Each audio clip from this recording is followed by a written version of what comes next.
we're just getting a lot of information in, amazing information. And we want to say thank you so much for the government officials, the law enforcement community, for uh, entrusting us with just amazing inside intel information that we can share with the public. And, there's requests with that information. Um, because there's ongoing investigations. And so we are releasing it to all of you so that you can share it, so you can understand what's going on. I spend a lot of time creating maps and illustrations for all the information that we're getting so that you can share it so people can understand it, because we have the betrayal, we have this top criminal activity, trafficking, fraud, you name it. Um, we absolutely have identified all of that, which lead to a gateway to the world. Okay, this Mormon faction El Paso cartel, in alliance with the Mexican cartel, with the Jeffrey Epstein, all the way to the John of God pipeline. Then with the Los Alamos Santa Fe laboratory, and then of course Texas Tech University Health Science Center, their research, connecting to even those from Chicago, like the Obamas, um, i- their reach, because it is this top government power, is reaches to the uh, this is the doorway to the world. It reaches out to the world. These tentacles go out to the world. And so what we've seen, and I think maybe, maybe they understand it, but maybe they're missing it. The people that are investigating um, the case of Charlie Kirk. I have to be careful with my words. I don't want to be shadow banned.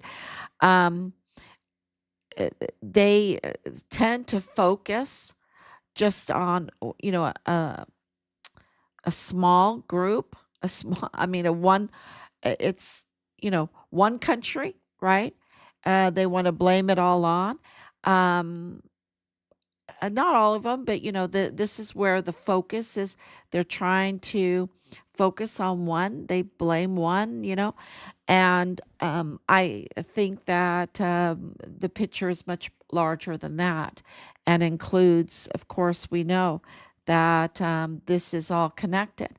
And we have given you the information that shows that uh, Charlie Kirk's case, the attempts on President Trump's life, and the taking of Richard, um, taking his life brutally, and stealing his body, and all of the terrible things that they did to him. Um, this is all connected, and I would say even connected um, to the killing of, and I don't know if I'm allowed to say that, the taking of a life, uh, the legendary, most decorated FBI agent in El Paso history. I want to make that very clear, Julio Cordero. Um, you know, that case is huge, huge. Okay. And is very, of course, Richard's case is, the elephant in the room that nobody wants to talk about because it's so big. It's so big. And it's connected, of course, to this uh, Mormon faction, El Paso cartel, in alliance with the Mexican cartel, and also in alliance with this whole Jeffrey Epstein to John of God pipeline. and the poison ponds that Julio Cordero was investigating, and he said he had two more that he was uh, that were at large, that were on his list.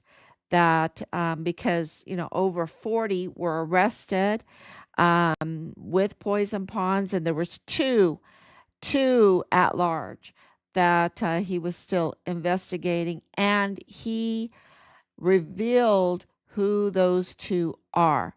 And I just want to say that the law enforcement have those names. Okay? The law enforcement has those names. And so I what's going on with the Julio Cordero who was um, gunned down by El Paso ISD officer Anthony Acuna. You know, just shooting in the dark, not warning that he's shooting in the dark. They had to have closed casket because of the damage to his face. And uh, this is a legendary FBI agent of Poison Ponds. I It's very hard for me to believe that they didn't know who he was. Okay. And Franklin High School is a school that his son goes to. So there's we know because of the documents that we have received, autopsy we have received, that there has been tampering in this case, just like tampering in Richard's case. Okay. And they want to hide information. And why do they want to do that? Because um, these heroes, our son Richard Halliday and Julio Cordero, were exposing this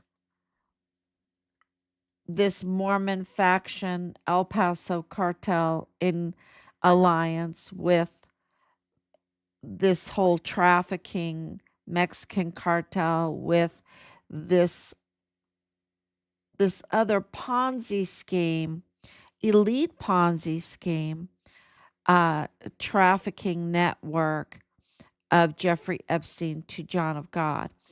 And everything that we have, and I'm wearing the red hat, right? The MAGA hat. Everything that we have, um, and trust me, we have looked through, oh gosh, years of researching every day, investigating every day, looking through leads, documenting crimes, um, all these different agencies. And I can tell you that Richard, sparkling clean. Julio, absolutely deserving of everybody's respect. What happened to him, there needs to be accountability. And I think that's coming. I think that's coming. That's looking really good. Um, and President Trump is looking very, very good. Very good. And he is the most scrutinized, isn't he? He is scrutinized every day. And the lies and projections that are, put on him need to be scrutinized also. And so that's why we are absolutely, we want to voice that because there's just so much false information out there that we want to make sure that people understand that there are ongoing investigations, that there is the dismantling of this huge trafficking. Look, just stopping this whole drug trafficking network. Okay, just hurting it and stopping it is not crumbs, y'all. It's not crumbs. It is huge. I think it's like upwards of $100 billion a year. That is a huge amount of money to be able to, not to mention, save the health and families, the destruction of that trafficking, but also the economy of it, to put that money back into things that produce things and can help the communities and make life better. Okay, because that trafficking is going to the network of this, uh, really, people that are just monsters that are up to no good. Monsters that are up to no good. And so and this group that has infiltrated our military intelligence there at Fort Huachuca. Now that is already proven.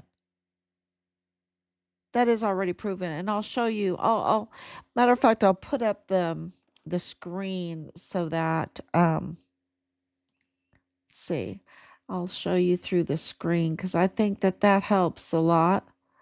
Um,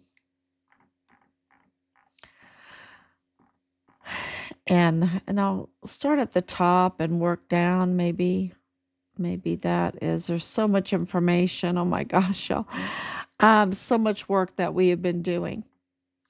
So here's the live stream that talks about Manny Chavira, who was just uh, until a couple days ago was the chief of police for the El Paso Independent School District, which is a very huge deal in El Paso. Okay, and he has now quote unquote retired. Uh, I think he was pushed out because of ongoing investigations.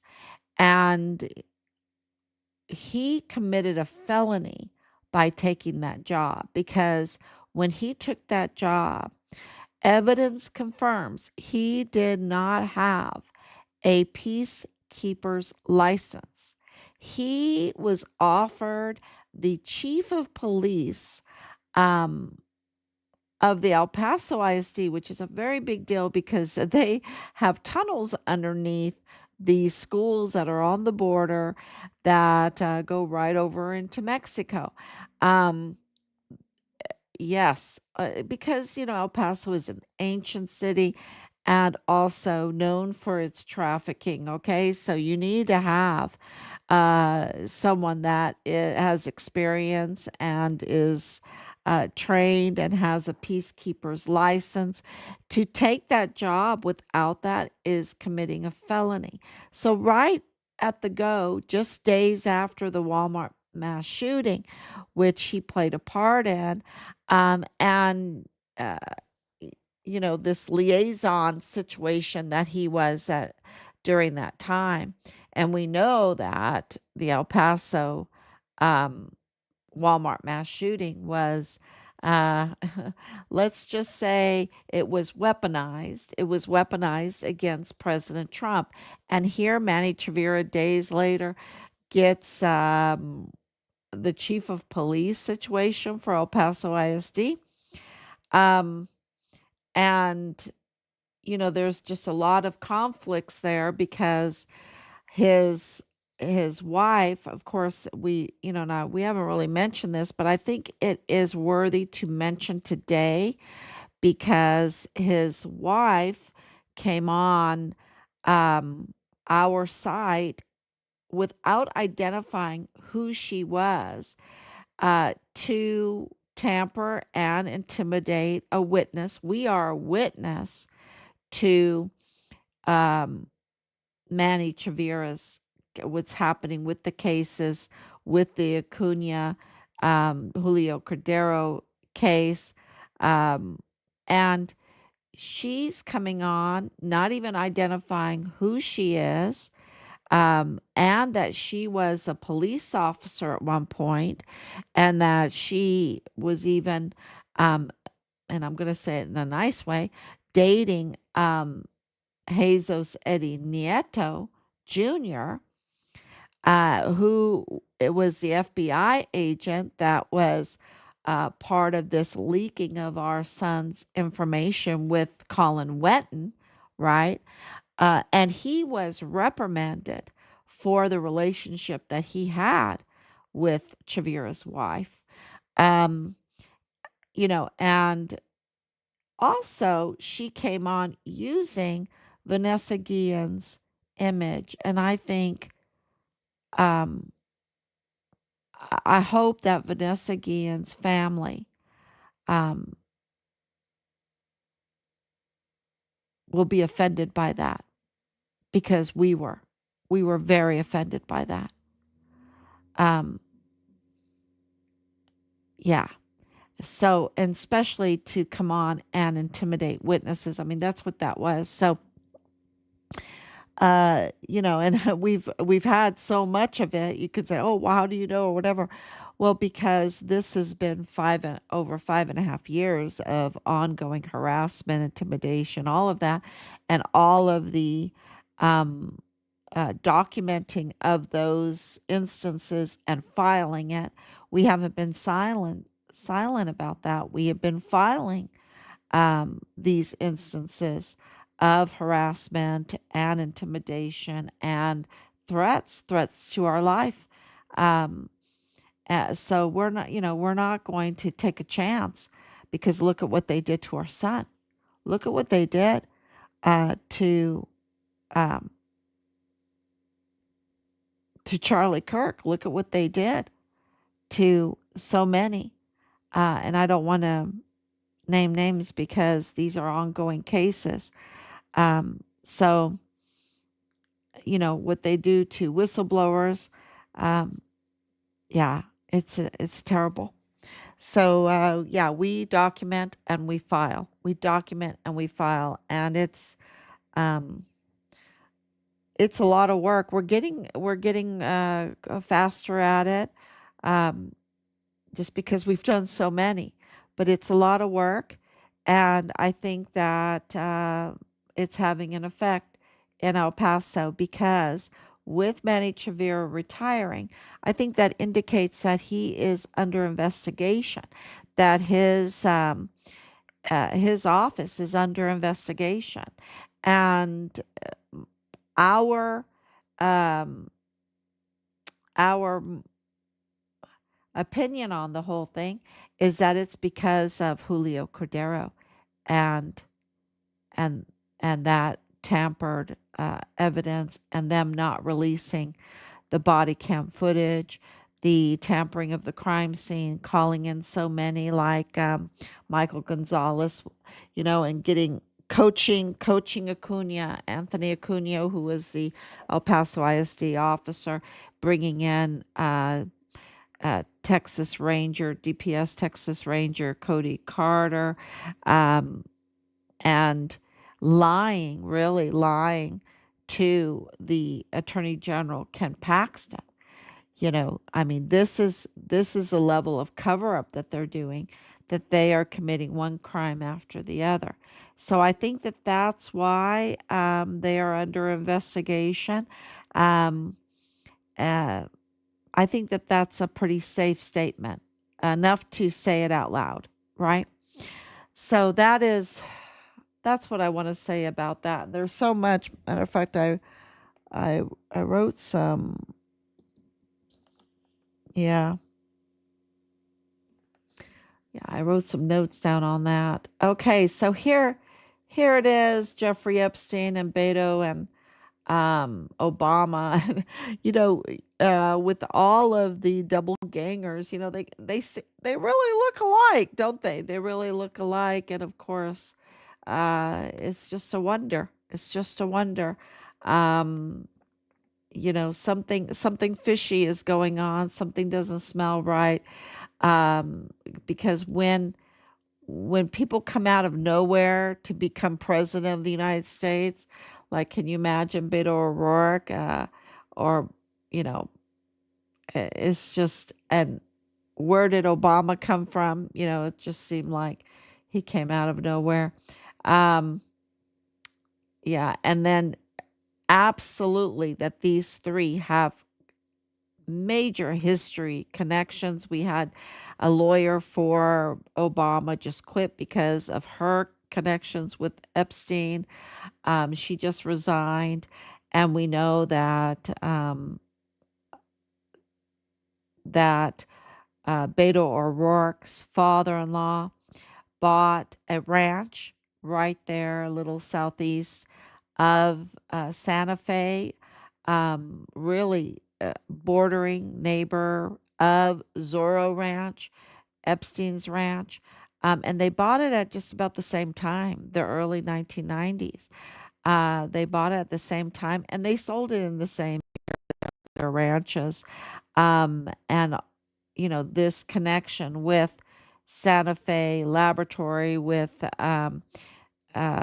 well, the Los Alamos researchers, right? Scientists. Um, and Obama's going there to Santa Fe. It's a pretty elite little town, little city. Um, in the arts world, and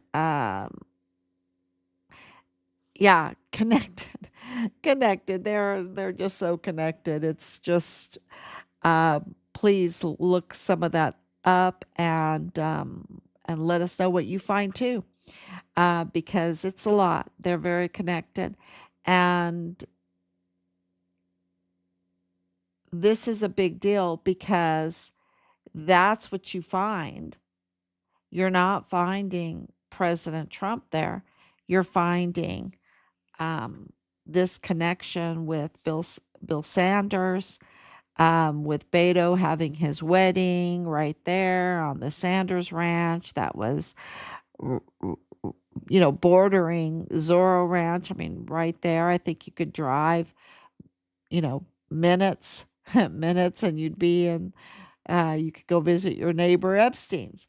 Um, and to buy it at the same time and hold this kind of Ponzi scheme for the elixir of eternal life, to mathematically monetize this biology discovery and offer that to to the high players, and the high players then had to be compromised. And that's where all of these terrible crimes against children and terrible things in the trafficking, how that all happened. It was absolutely to compromise. It was a guarantee and an insurance policy, um, that uh, that they could carry out this Ponzi scheme with impunity, and everybody, when you watch these videos and stuff and pictures of Epstein, they're all like worshiping him, it's like, it's weird. It is so weird. So, yeah, it reminds me of a book by Anthony Trollope, How We Live Now. I think that's what it's called, The Way We Live Now, something like that. And it's all about a Ponzi scheme, and I, with the elites, right? A high target Ponzi scheme, not the Lotto game, right? Not the no, I never do that, play the numbers and stuff like that, because I just feel like it's such a scam. But that's a low thing. Um, no, this is a high target, high money Ponzi scheme. And I can say that with surety because of my faith. Um, this whole transhumanism thing, Um, but what it produced, the Ponzi scheme produced, is this. human trafficking and drug trafficking and weapons trafficking and all this terrible, terrible, destructive, um, um, I would say black market or the black economy, the underground economy. I think that's this underground illegal economy that's so destructive, right? It's just a highway to hell, just it really is. So, yeah, that's this point here, and we have where he lists out what he's trying to do with the eternal life thing, trying to find it. And then in the interview, he talks about how he wanted to take this biology and mathematically turn it into a financial instrument. And I think that's really important for people to understand.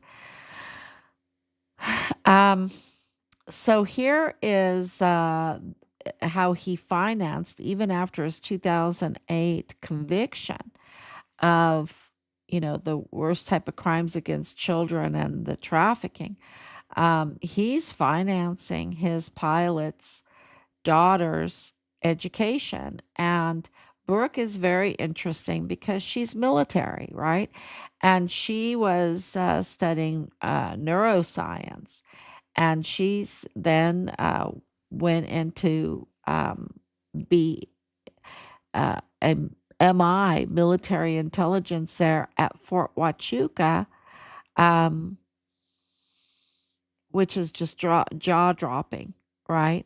That she got secret clearance, top secret clearance granted to her, access to our national security.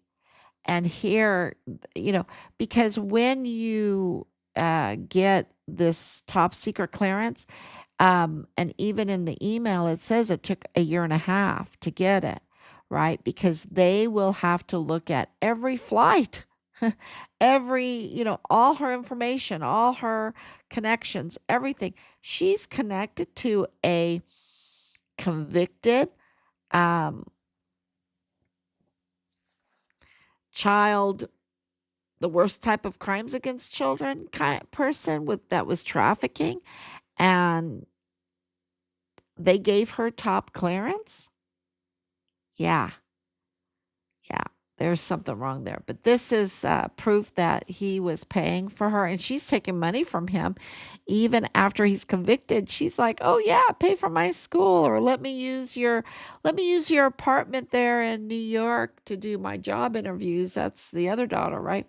So, yeah, this is really a very, very big deal because she's taken money from a convicted um, child offender. Okay. Uh, so this here is how, not only that, she took flights to, uh, you know, following the pipeline. She took flights with Jeffrey Epstein, with Ghislaine Maxwell. And this is the manifest that prove that she took that. And this absolutely proves that our military intelligence is compromised because she's taking these flights on this Lolita, whatever, Express. Um, and she gets top secret clearance. She's getting her school paid by Jeffrey Epstein, and she's getting top secret clearance. I think that she should have been given a different job, right? But no, they gave it to her, and this is over the signal. This is over, this Fort Huachuca that can let these planes go and traffic more. So, and we also know the connection with Lori Franchi, with the mother of Erica Kirk, and then they're on Fort Huachuca, and then also our CAO. This goes to the next one. Our CAO, our first CAO. We've had, I think, seven CAOs right now. And he was our first one for a long time, probably the longest one. I don't know. Um, my husband could tell you he's the one that dealt with them, but um, this I dealt with this guy too, this Joshua Lyons, and we caught him red-handed deploying his asymmetric warfare tactics, his deception, everything, because he was an asymmetric warfare officer. That is out of Fort Huachuca. Okay, of course it's Fort Bliss, Fort Huachuca, but that connection with Epstein's pilot's daughter, with Joshua Lyons, with uh, Erica Kirk's mother, Lori Franchi. They this is a small community, this military intelligence, Fort Huachuca. Um, so the chances of them knowing each other, especially since he's researching for articles and books and stuff to write about military asymmetric warfare deception, right? Um, yeah, he that sounds like Erica Kirk might have taken lessons from him because I just look at her now like she's a Delilah and Samson and Delilah, sent in there to see how she could weaken and take down the power of Charlie Kirk. That's how I see her. Um, you know, uh, is just yeah, is just really interesting. Yeah, you're putting out um, some lots of information there. So if that is not jaw dropping, but I really want to stress um, that there is ongoing investigations right now, and the sign of Manny Chavira quitting is really good. And of course, we have um, Lieutenant General Sean Bernabe um, quitting. That's a good sign that there is really a lot of pressure within this ongoing investigations. And President Trump has um, made it very, very clear that he wasn't going to tolerate this.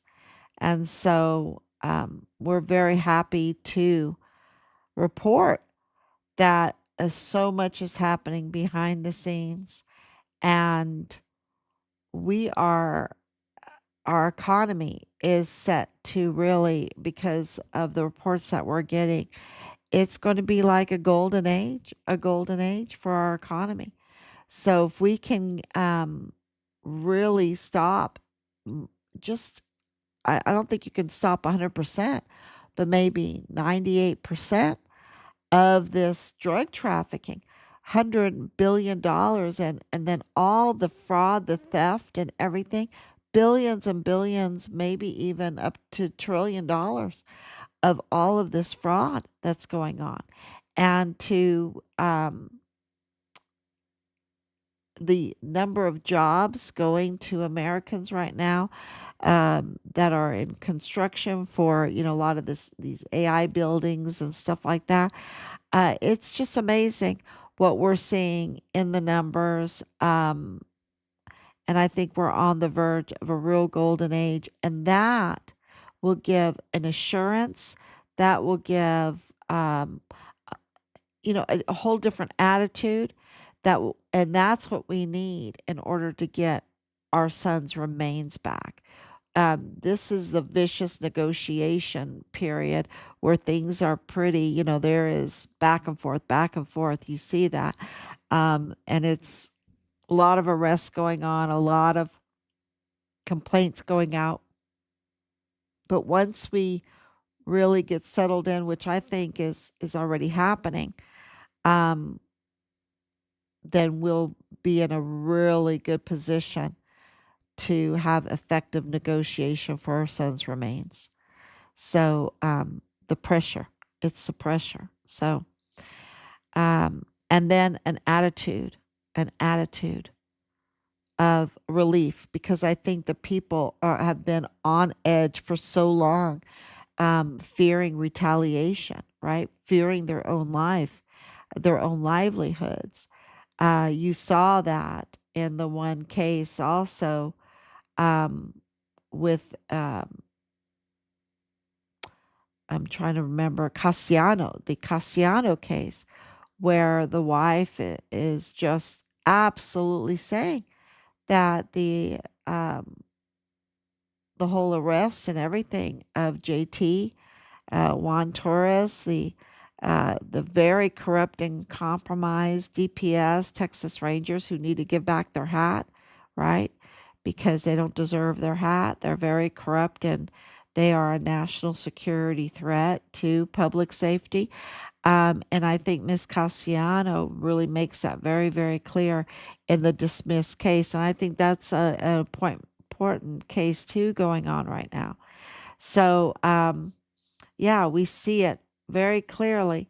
Um, and we're just so grateful that all of you are entrusting in what we're putting out and sharing it and sharing it and sharing it, because we are a government of the people, by the people, for the people. And it's uh, getting out the information is 99% of the battle. That's why you have so much media fraud, because they know that they have to control your mind through the media, restrict your knowledge.